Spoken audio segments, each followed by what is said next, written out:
Hello, all. Welcome again to KeithSpeaks. I need to talk about a tarp. Not a metaphor, an actual tarp. White and blue stripes, giant, hanging on the front of the John F. Kennedy Center for the Performing Arts in Washington, D.C. One of the most iconic cultural buildings in the United States. Named after a president who was assassinated. Now, why is there a tarp on the Kennedy Center?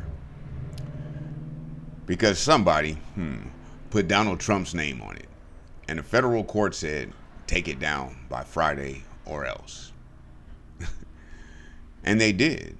Workers showed up, removed the letters, Trump's name taken off of a national landmark dedicated to a man who died in a motorcade in Dallas. But here's the thing. The tarp is still up. So from the street, from a distance, you can't tell if the name is gone or not. It just looks like the circus came to town, or like they're fumigating for termites, specifically in the spots where the letters used to be. Now I have a question, and I am asking it with full comedic sincerity. Is that tarp still up because they're cleaning up the name removal? Or is it still up because somebody needs a little more space? A few more letters, maybe. Because if you're like me, I've been watching the news. And as of yesterday, June 17th, 2026, Donald Trump sat down at dinner at the Palace of Versailles with Emmanuel Macron, picked up a pen and signed the U.S.-Iran MOU at Versailles. Now, let me give you a quick history lesson because location matters.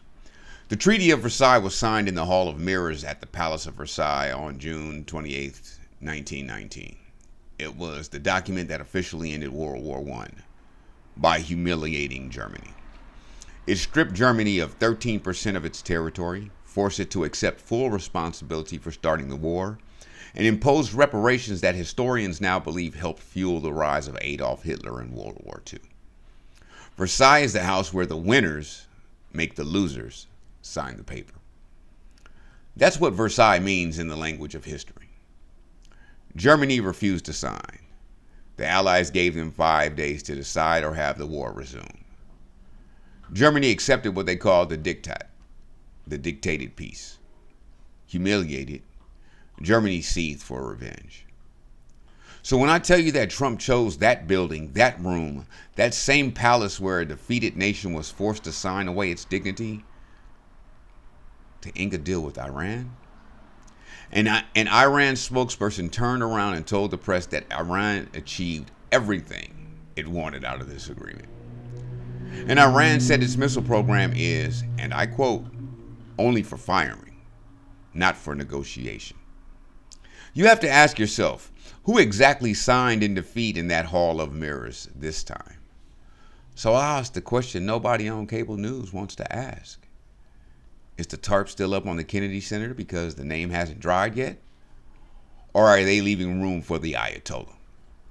Because if this is the art of the deal, Kushner and Witkoff pitching luxury condos in Tehran, $300 billion in reconstruction money and the U.S. taxpayer never voted on, a 60-day maybe signed at the house of history's most famous humiliation, then the name on that building ought to reflect the art that's actually being formed inside of it. Watch the pattern.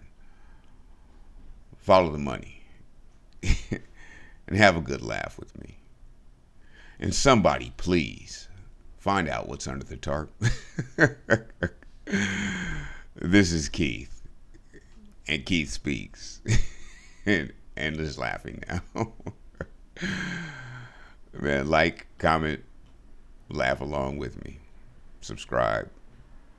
Absolutely share the laugh. Peace.